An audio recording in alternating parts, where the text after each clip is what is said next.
Right కాసేపట్లో తెలంగాణ భవన్లో BRS LP కార్యవర్గ సంయుక్త సమావేశం ప్రారంభం కాబోతుంది. దీనికి సంబంధించి పూర్తి అప్డేట్స్ మా ప్రతినిధి కిరణ్ అందిస్తారు.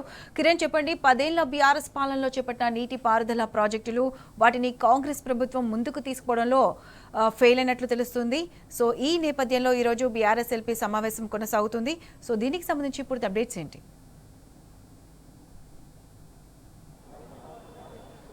తెలంగాణ ఏర్పాటు కంటే ముందు నీళ్ల కోసం గోసపడినటువంటి తెలంగాణకు గత 10 ఏళ్లలో బీఆర్ఎస్ ప్రభుత్వంలో పూర్తి స్థాయిలో సాగునీటి ప్రాజెక్టులను పెద్ద మొత్తంలో ఏర్పాటు చేసి ఇటు రైతాంగాన్ని కూడా ఆదుకున్నటువంటి ఘనత గత బీఆర్ఎస్ ప్రభుత్వానికి దక్కుతుంది. అటు కాళేశ్వరం ప్రాజెక్టు కావచ్చు, సీతారామ ప్రాజెక్టు కావచ్చు, పాలమూరు రంగారెడ్డి కావచ్చు, ఇట్లా చాలా అనేక పథకాలను తీసుకొని వచ్చి పూర్తిగా ప్రాజెక్టులను కూడా పూర్తి చేసినటువంటి పరిస్థితులు అయితే కనిపించాయి. అయితే గత 2 సంవత్సరాల నుంచి కూడా సాగునీటి రంగం పూర్తిగా విస్మరించినటువంటి కాంగ్రెస్ ప్రభుత్వం ఈ 2 సంవత్సరాల నుంచి రైతాంగానికి 1 ఎకరానికి కూడా నీళ్లు ఇవ్వలేకపోయింది. పూర్తిగా ప్రాజెక్టులన్నీ కూడా పడవ పెట్టినటువంటి పరిస్థితులు అయితే కనిపించాయి.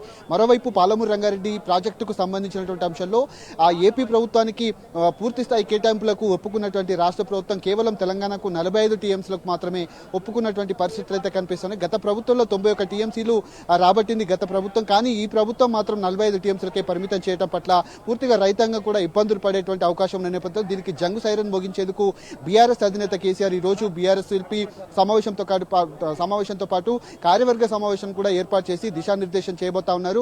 రాబోయేటువంటి రోజుల్లో కార్యాచరణ కూడా సిద్ధం చేసి పూర్తిగా జలదోపికీకి సంబంధించినటువంటి అంశంలో ఈ కార్యాచరణ కూడా ఉద్యమ కార్యాచరణ కూడా రూపొందించబోతా ఉన్నారు. మనతో పూర్తి స్థాయిలో ఉన్నటువంటి ఎవరైతే రాకేష్ రెడ్డి ఉన్నారో తనతో కూడా మాట్లాడించేటువంటి ప్రయత్నం చేద్దాం. ఎందుకంటే కాళేశ్వరం ప్రాజెక్ట్ పైన పూర్తి స్థాయిలో గ్రౌండ్ రిపోర్ట్ ను చేశారు. అక్కడ ఉన్నటువంటి వాస్తవ పరిస్థితులను కూడా చెప్పేటువంటి ప్రయత్నం చేశారు. కొంత తనకు తెలిసినటువంటి సమాచారం ఏంటి, ఈ రోజు కార్యక్రమం ఎట్లా ఉండబోతుంది, సాగునీటి ప్రాజెక్టులలో కాంగ్రెస్ ప్రభుత్వం వచ్చినప్పటి నుంచి 2 సంవత్సరాల నుంచి కూడా పూర్తిగా విస్మరించినటువంటి పరిస్థితి కనిపిస్తుంది. ఈ రోజు ఏ అంశాలపైన చర్చించబోతామని అనుకుంటున్నారు? బీఆర్ఎస్ అధినేత కేసీఆర్ ఎట్లాంటి అంశాలపైన మీతో దిశానిర్దేశం చేయబోతున్నారు? కేసీఆర్ గారు తెలంగాణ ఉద్యమ సందర్భంలో కానీ లేదా 10 ఏళ్ళు పాలనలో ఉన్నటువంటి సందర్భంలో కూడా ఒకే మాట పదే చెప్పేవారు. తెలంగాణ ప్రయోజనాలు దెబ్బతింటే పదవులే కాదు, ప్రాణం పోయినా సరే నేను చూస్తూ ఊరుకోను, తల తెగిపడినా తెలంగాణ కోసం కొట్లాడతా, తెలంగాణ ఆత్మ గౌరవం కోసం, తెలంగాణ హక్కుల కోసం కొట్లాడతా అని చెప్పి వారు చెప్పేటువంటి వారు. మరి 2 ఏళ్ల పాలనలో ఈరోజు మన నీటి కేటాయింపుల్లో ఈరోజు మనకు భంగం కలిగేటువంటి ఒక పరిస్థితి వచ్చింది. మన జలాలను వాళ్ళు దోపిడీ చేసుకుపోయేటువంటి ఒక పరిస్థితి వచ్చింది. 10 ఏళ్లలో కుక్కిన పేనులాగా పడి ఉన్నటువంటి చంద్రబాబు నాయుడు గారు ఈరోజు ఎగిరెగిరి పరిగేటువంటి పరిస్థితి వచ్చినటువంటి నేపథ్యంలో తెలంగాణ ప్రయోజనాలను కాపాడడానికి తెలంగాణ ఉద్యమ శిఖరమైనటువంటి కేసీఆర్ గారు ఈరోజు తెలంగాణ భవన్కి రాబోతున్నారు. ఈ రాష్ట్ర కార్యవర్గ సమావేశంలో, రాష్ట్ర బీఆర్ఎస్ ఎల్పీ సమావేశంలో వారు ప్రసంగించబోతున్నారు. రాష్ట్రానికి దిశానిర్దేశం చేస్తారు. వారు ఏం మాట్లాడతారో వేచి చూడాలి. మేమైతే జరుగుతున్నటువంటి జల దోపిడీ గురించి కానీ, లేకపోతే హామీల విషయంలో కాంగ్రెస్ పార్టీ వైఫల్యాల విషయంలో కానీ, ప్రజలు పడుతున్నటువంటి గోస కానీ, రైతులు, కూలీలు, కార్మికులు పడుతున్నటువంటి ఇబ్బందులు, యువత, విద్యార్థులను కాంగ్రెస్ పార్టీ ఏ విధంగా మోసం చేసింది, ఈ మరి ఒక రాజకీయమైనటువంటి ప్రసంగం చేయడమే కాకుండా తెలంగాణను తెచ్చిన తెలంగాణ తెలు కాకుండా ఏ రకంగా ప్రజలు కాపాడుకోవాలనో ఆ విషయాన్ని కూడా ప్రస్తావిస్తారని.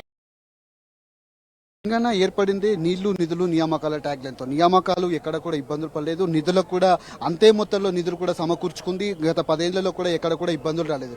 సాగునీటి రంగంలో పూర్తి స్థాయి అవగాహన ఉన్నటువంటి బీఆర్ఎస్ అధినేత కేసీఆర్ కావచ్చు, మాజీ మంత్రి హరీష్ రావు కావచ్చు, ఇట్లాంటి ప్రాజెక్టులన్నీ కూడా కేవలం అనతి కాలంలోనే 2-3 సంవత్సరాల్లోనే ఈ ప్రాజెక్టులన్నీ కూడా పూర్తి చేసి తెలంగాణ సస్యశ్యామలం చేసింది. కానీ ఈ 2 సంవత్సరాల నుంచి కూడా 1 ఎకరానికి నీళ్ళు ఇవ్వలేనటువంటి పరిస్థితి. అటు కేవలం ఏపీకి దోచిపెట్టేందుకే నీటి వాటాలన్నీ కూడా వాళ్ళ కేటాయించేందుకే రేవంత్ రెడ్డి ప్రభుత్వం కుట్రలు చేస్తున్నారు మీరు భావిస్తున్నారు? 1/2 శతాబ్దం పాటు పరిపాలించినటువంటి కాంగ్రెస్ పార్టీ ఈ రాష్ట్రంలో ఆకలి కేకలకు, ఆత్మహత్యలకు, వలసలకు, బొంబాయి, బొగ్గుబాయి, దుబాయి బతుకులకు, కరువు కాటకాలకు, కరెంటు కష్టాలకు కారణమైంది కాంగ్రెస్ పార్టీ. అటువంటి ఆ నేపథ్యంలో తెలంగాణ ఉద్యమాన్ని శిఖర స్థాయికి తీసుకెళ్లి తెలంగాణను సాధించి బృహత్తరమైనటువంటి ప్రాజెక్టులకు రూపకల్పన చేసి వాటిని రికార్డు టైంలో పూర్తి చేసి ఈరోజు ఆకలి కేకల తెలంగాణ, అన్నపూర్ణ తెలంగాణగా మారిన తర్వాత రేవంత్ రెడ్డి గారు అధికారంలోకి వచ్చి ప్రాజెక్టులన్నింటినీ పడావు పెట్టిండు. ఇటు గోదావరి మీద కట్టినటువంటి ప్రాజెక్టులను పడావు పెట్టిండు, అటు కృష్ణా మీద కట్టినటువంటి ప్రాజెక్టులను పడావు పెట్టడమే కాకుండా వచ్చినటువంటి నీటి కేటాయింపులను కూడా ఈరోజు ఆంధ్రాకు తరలించేటువంటి కుట్రలో ఈరోజు కాంగ్రెస్ పార్టీ భాగమైపోయింది. దాని కారణంగానే కేసీఆర్ గారు తెచ్చిన నాయకుడుగా, తెలంగాణను తెచ్చినటువంటి నాయకుడుగా వారు ఉద్యమ నేతగా వారు మన జల హక్కులను కాపాడేటువంటి విధంగా వారు తప్పకుండా వారి స్ఫూర్తిని అందించే విధంగా వారు మాట్లాడతారు. మరి కొద్దిసేపట్లో బీఆర్ఎస్ఎల్పీ సమావేశం ప్రారంభమైతే దాంతోపాటు రాష్ట్ర కార్యవర్గ సమావేశం కూడా ప్రారంభమవుతుంది.